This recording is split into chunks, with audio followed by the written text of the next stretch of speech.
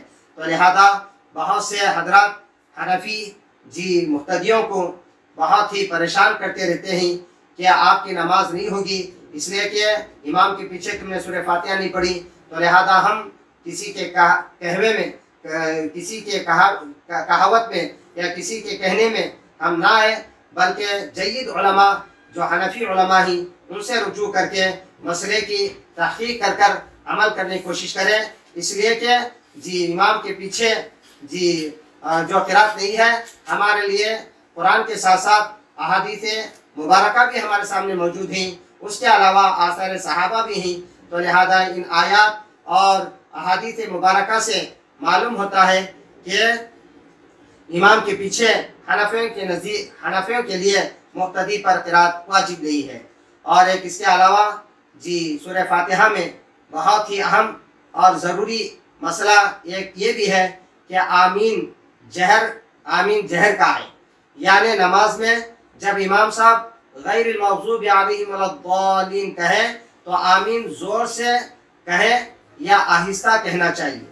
اس سلسلے میں حضرات فقہا کے جی مابین جی بہت سے اقوال ہیں، لہذا تمام فقہا کرام کے نزدیک سورہ فاتحہ کے بعد آمین کہنا سنت ہے، اور سنت ہونے میں حضرات فقہا کے درمیان کوئی اختلاف نہیں ہے، البتہ جہر اور سر میں یعنی جی زور سے آمین کہنا چاہیے یا آہستہ کہنا چاہیے، اس میں اختلاف ہے، اور وہ اختلاف بھی صرف اولا اور غیر اولا کا ہے۔ اور اولا اور غیر اولا کا مطلب یہ ہے کہ افضل اور غیر افضل ہے، واجب، فرض، جی سنت وغیرہ نہیں کہا گیا۔ لہذا آمین بالسر بھی ثابت ہے، اور اسی پر اکثر امت کا تعامل اور تعارف اور توارث ہے۔ اور آمین بالجہر جی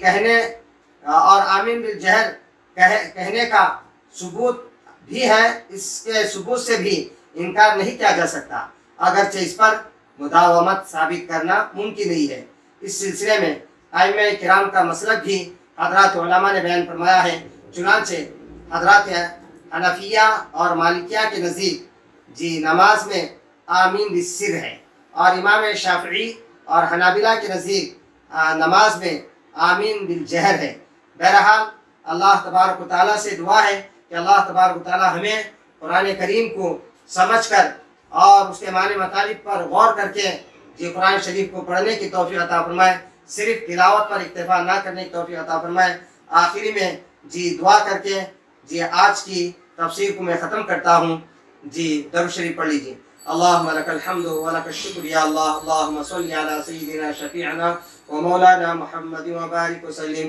اللہم لک الحمد کلہ و لک الشکر کلہ و لک الخلق کلہ و لک المجد کلہ و لک الثناء کلہ و الیک یرجع الامر کلہ۔ اللہم لا احصی ثناء علیک انت کما اثنیت علی نفسک۔ اللهم وفقنا لما تحب وترضى عدد ما تحب وترضى من القول والعمل والفعل والنية والهدي إنك على كل شيء قدير۔ اللهم إنا نجعلك في نحورهم ونعوذ بك من شرورهم۔ اللهم لا تسلط علينا من لا يرحمنا ولا يخافك فينا۔ اللهم انصر الإسلام والمسلمين، اللهم أعز الإسلام والمسلمين، اللهم أذل الشرك والمشركين، اللهم أعنا ولا تعن علينا، وانصرنا ولا تنصر علينا، وامكر لنا ولا تمكر علينا، وانصرنا على من بغى علينا۔ اللهم عافنا في بدننا، اللهم عافنا في سمعنا، اللهم عافنا في بصرنا، لا إله إلا أنت۔ اللهم ارفع عنا البلاء والوباء، اللهم إنا نعوذ بك من البرص والجنون والجذام وسيء الأسقام۔ اللهم إنا نسألك العفو والعافية والمعافاة الدائمة في ديننا ودنيانا وأهلنا ومالنا. اللهم استر عوراتنا وآمن روعاتنا. اللهم احفظنا من بين أيدينا ومن خلفنا وعن يميننا وعن شمالنا ومن فوقنا، ونعوذ بعظمتك أن نغتال من تحتنا. ربنا آتنا في الدنيا حسنة وفي الآخرة حسنة وقنا عذاب النار. ربنا ظلمنا أنفسنا وإن لم تغفر لنا وترحمنا لنكونن من الخاسرين. رب ارحمهما كما ربياني صغيرا. رب ارحمهما كما ربيانا صغارا. رب اجعلني مقيم الصلاة ومن ذريتي ربنا وتقبل دعاء. ربنا اغفر لي ولوالدي وللمؤمنين يوم يقوم الحساب. ربنا هب لنا من أزواجنا وذرياتنا قرة أعين واجعلنا للمتقين إماما. اللهم نبر قلوبنا بالقرآن. اللهم زين أخلاقنا بالقرآن. اللهم أدخلنا الجنة بالقرآن. اللهم نجنا من النار بالقرآن. اللهم آنس وحشتنا في قبورنا. اللهم ارحمنا بالقرآن العظيم واجعله لنا إماما ونورا وهدى ورحمة. اللهم ذكرنا منه ما نسينا وعلمنا منه ما جهلنا وارزقنا تلاوته آناء الليل وآناء النهار واجعله لنا حجة يا رب العالمين. اے الہ العالمین، ہماری زبانوں پر ہمیشہ کلمہ طیبہ جاری فرما۔ اے اللہ ہمیں کامل ایمان نصیب فرما اور پوری ہدایت عطا فرما۔ اے اللہ ہمیں پورے رمضان مبارک کی نعمتیں، انوارات، برکات اور سعادتوں سے اے اللہ مالا مال فرما، بہراور فرما۔ اے اللہ ہم پر، پوری امت پر اپنی رحمت نازل فرما، اپنی رحمت نازل فرما کر اے اللہ رحمت نازل فرما کر کرم کی بارش فرما۔ اے اللہ گرمی کی تپش کو دور فرما۔ اے اللہ پوری مخلوق پر رحم فرما۔ اے اللہ رزق حلال عطا فرما۔ اے اللہ حرام روزی سے ہماری ساری امت کی حفاظت فرما۔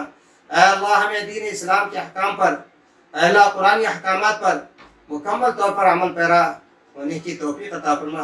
اے اللہ تو ہمیں اپنا محتاج بنا، کسی غیروں کا محتاج نہ بنا، کسی کے سامنے عاجز نہ بنا۔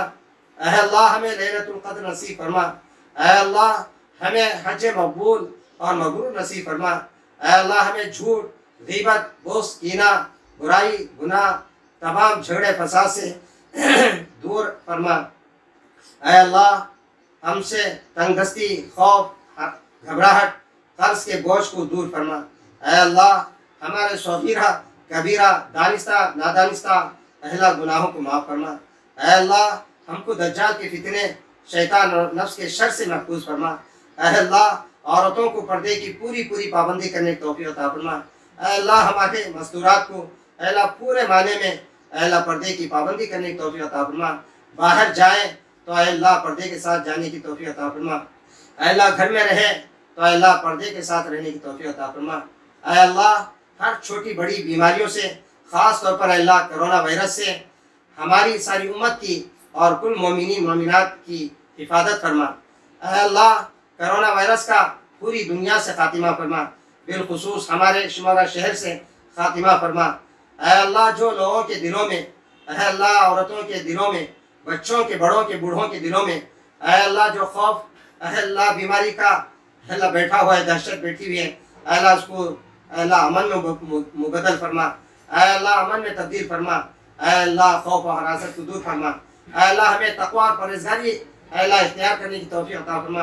اے اللہ ہمیں حضور صلی اللہ علیہ وسلم کے پیارے طریقے پر اے اللہ سنتوں کے مطابق اے اللہ ہمیشہ قائم اور دائم رکھ۔ اے اللہ اس پر عمل پیرا ہونے کی توفیق عطا فرما۔ اے اللہ ہمیں حضور صلی اللہ علیہ وسلم کی سنتوں پر چلنے کی توفیق عطا فرما۔ اے اللہ ہمیں قیامت کے دن اللہ کے پیارے حبیب صلی اللہ علیہ وسلم کے دست مبارک سے جام کوثر پینا نصیب فرما۔ اے اللہ ہمیں قیامت کے دن آپ صلی اللہ علیہ وسلم کی شفاعت کبریٰ نصیب فرما۔ اے اللہ تو اپنی محبت ہمارے آقا حضرت محمد صلی اللہ علیہ وسلم کی اے اللہ محبت ہمارے دلوں میں پیوست فرما۔ اے اللہ ہمیں موت کی سختی سے، قبر کے عذاب سے حفاظت فرما۔ اے اللہ ہمیں ایمان پر خاتمہ فرما۔ اے اللہ ہمیں موت اے اللہ ایمان پر خاتمہ فرما۔ اے اللہ اچھی موت عطا فرما۔